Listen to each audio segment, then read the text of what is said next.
Viva la patria por generosa, fecha gloriosa del 2 de abril. Cuando allá lejos la azul y blanca, entre barrancas flameó viril. Tengo una experiencia particular, ¿sí? El día que yo ingreso en 1982 como soldado conscripto para poder terminar el servicio militar obligatorio ese año, ¿no? Y cuando se produce, habíamos tenido el periodo de instrucción, cuando se produce la recuperación de las islas, yo estaba en mi casa y mi madre me dice, mirá qué pasa. Y bueno, entonces cuando veo eso, que habían recuperado Malvinas y el pueblo estaba, que empiezo a escuchar la televisión, y a los 10 minutos fui y me puse la ropa de soldado, porque yo ese día tenía descanso, y voy y me presento en el cuartel. Y me dicen, ¿qué hace Flore acá? Y no, vengo a presentarme porque recuperaron Malvinas, a lo mejor es algo importante, tengo que estar. No, váyase, me echaron ahí. A las 48 horas convocan, ¿sí?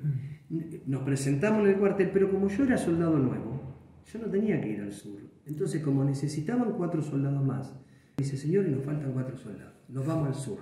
¿Quieren ir? Sí, dijimos los 4. Y no dudamos en nada. Soy uno de los miles de soldados voluntarios que hubo para ir a Malvinas. Y el día 25 de abril estábamos todavía en la costa, todavía no habíamos pasado, y esa noche yo le decía al subteniente Walter Martínez, digo, mi subteniente, esto se arma, acá ya no hay, esto como está, ya a las 12 de la noche de ese 25 de abril, nos paran en la ruta 3 y nos dicen, señores, vamos a Comodoro, vamos a recibir nuevas órdenes, acaban de tomar las Islas Georgias, estamos en situación de guerra. Y bueno, llegamos al Comodoro Rivadavia y pasamos a las islas. Yo iba con una tranquilidad, estaba seguro de lo que iba a pasar, o por lo menos me lo imaginaba. Puerto Argentino testigo ha sido de los zumbidos y el pucará. Cuando a la carga se escuchó el grito, y hoy pobrecito, ¿dónde andará? El día 1 de mayo, yo no tenía que estar en el aeropuerto, pero como ese día nos dijeron, vaya al aeropuerto, van a pasar a la otra isla, el helicóptero no llegó, y sufro el primer ataque de las islas, histórico, el 1 de mayo a las 5 menos cuarto de la mañana, se produce justamente ahí, a 30 metros donde estaba yo, tirado en una zanja, esperando a ver si venía el helicóptero para pasarnos a Gran Malvinas. Y fue, bueno, eso fue estruendoso, las bombas cayeron muy cerquita y no le pegaron a la pista. Bueno, ahí pasamos el segundo ataque a las 8 de la mañana, se vuelve a producir ahí, ataque de aviones y Harrier. Bueno, empezó toda una incursión bélica que no paró hasta que fui a parar al cerro Harriet.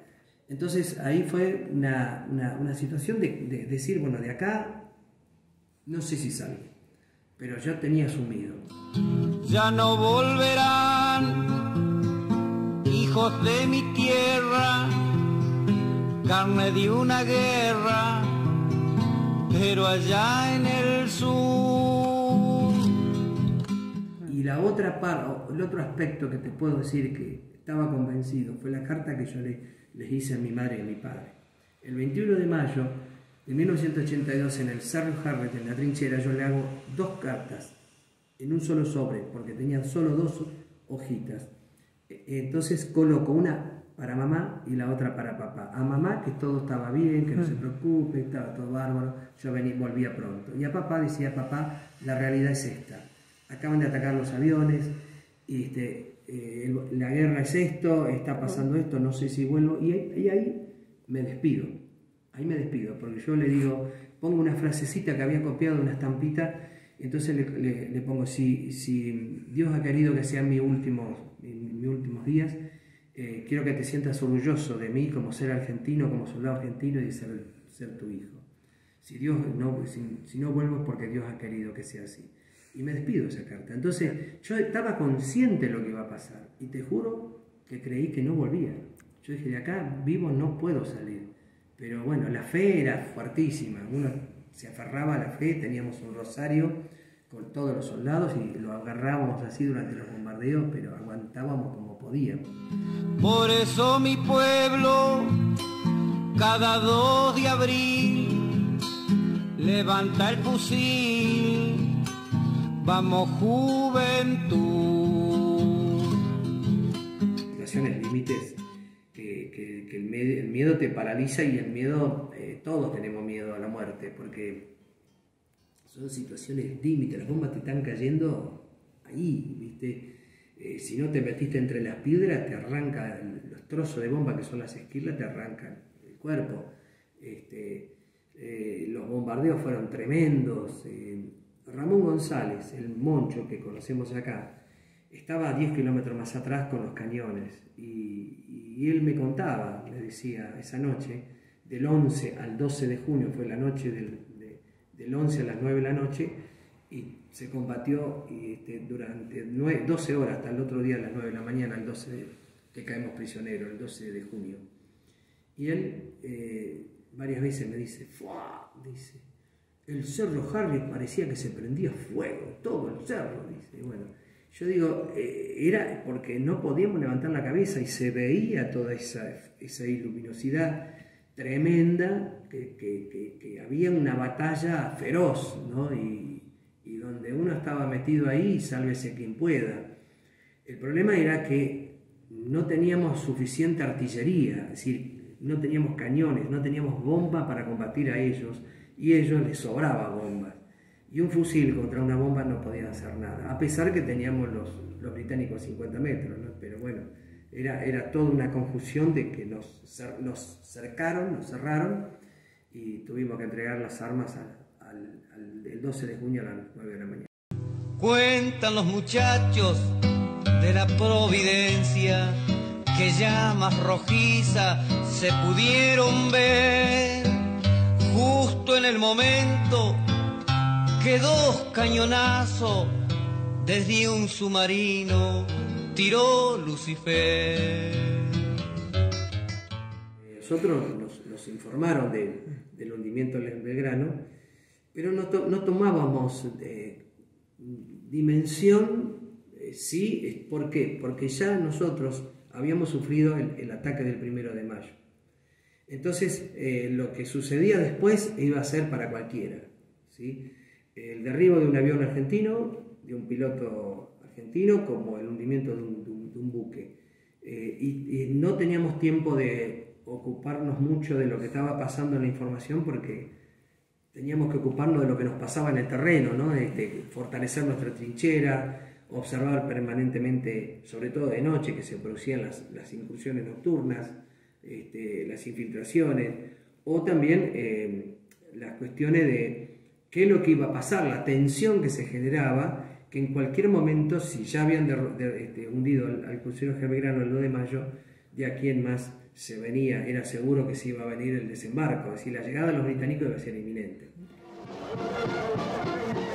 Lentamente se aproxima la máquina.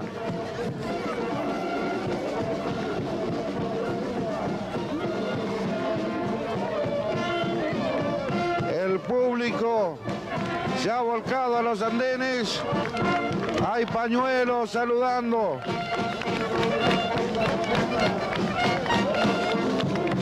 Y aquí están los primeros soldados. Algunos pudimos tener la suerte de ser bien recibidos, porque a nosotros nos trajo un buque prisionero, el buque Canberra, a Puerto Madryn. De ahí nos llevaron al aeropuerto a Palomar, y de Palomar en camiones a Campo de Mayo. Es decir, todo fue una cuestión nocturna, un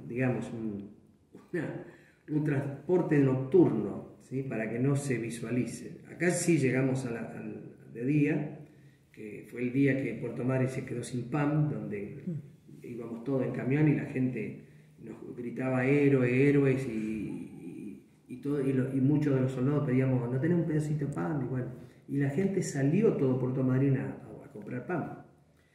Y Puerto Madryn se quedó sin pan, ¿sí? Para darle comer a los soldados. fue histórico y eso lo conmemora ellos todavía. De ahí fuimos entonces a Campo de Mayo, donde ahí sí nos cambian de ropa, nos dan alimento, nos tratan de alguna manera estar en un lugar tranquilo. Mucha gente alrededor del Campo de Mayo que quería abrazarnos y nosotros no nos podíamos acercar a la reja porque había guardias que apuntaban hacia nosotros, no apuntaban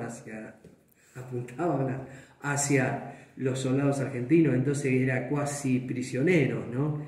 Pero nosotros entendíamos porque nosotros habíamos terminado la guerra, veníamos de estar prisioneros, veníamos de sufrir un frío atroz de más de 10 grados bajo cero, veníamos de mucho hambre, entonces, bueno, al margen de eso, yo creo que sí, que hubo un ocultamiento, un tratar de que no se hable de lo que realmente se sufre, porque es lógico que después vienen los comentarios de la derrota, ¿no? Y decir, porque no, no teníamos hambre, porque teníamos frío, porque... Ahora, permitime que yo les diga que no hay guerra cómoda, no hay guerra 5 estrellas. ¿Sí? Entonces, entendamos que yo fui un soldado conscripto y soy consciente de lo que se hizo, porque nosotros luchamos por el pueblo, por la patria, no por la dictadura. Lo que se hizo allá fue tener esa actitud. Y sabíamos y vivíamos, y la guerra es sufrimiento, no hay guerra cómoda. Todavía se sigue discutiendo porque no llegan los chocolates. Nosotros lo que necesitamos era cañones, artillería, necesitábamos otras cosas. Entonces, por un lado. Por otro lado, donde yo estaba, la comida no podía llegar porque eran bombardeados permanentemente. Teníamos que salir con los tachos de comida a buscar, caminar, cargarlo y volver, y cuando volvía te volvían a atacar a vos también. Entonces no era una cuestión, es una realidad, es una cruda realidad que es la vivencia de una guerra. Entonces lo que tenemos que analizar a Malvinas 40 años, digo, es ponerlo en ese contexto histórico, entender por qué fuimos con ese espíritu de luchar, porque éramos una generación de los 60, 70, 80, generación revolucionaria, generación de mucho espíritu. Y veníamos conformados, yo que venía de Corrientes, venía conformando con una cuestión identitaria del patriotismo, muy propia de lo cultural. San Martín nació en Corrientes, Cabral nació en Corrientes, la tradición guerrera que ha estado en todas las batallas de la historia argentina, la provincia de Corrientes, sus soldados. Entonces, una cuestión identitaria y de sentimiento que yo no me arrepiento. Nunca me arrepentí, nunca estuve arrepentido de lo que me pasó. No he vuelto y no quiero volver por esta cuestión personal que yo tengo de principio, de mientras esté la bandera británica yo no vuelvo. Yo simplemente le digo, bueno, abracen y saluden a mis compañeros que están sepultados en Darwin, y si pueden pasen por el Monte Harry y díganle que algún día yo voy a volver a ese lugar, ¿no? A mi lugar de trinchera. Por eso mi pueblo, cada 2 de abril, levanta el fusil, vamos juventud.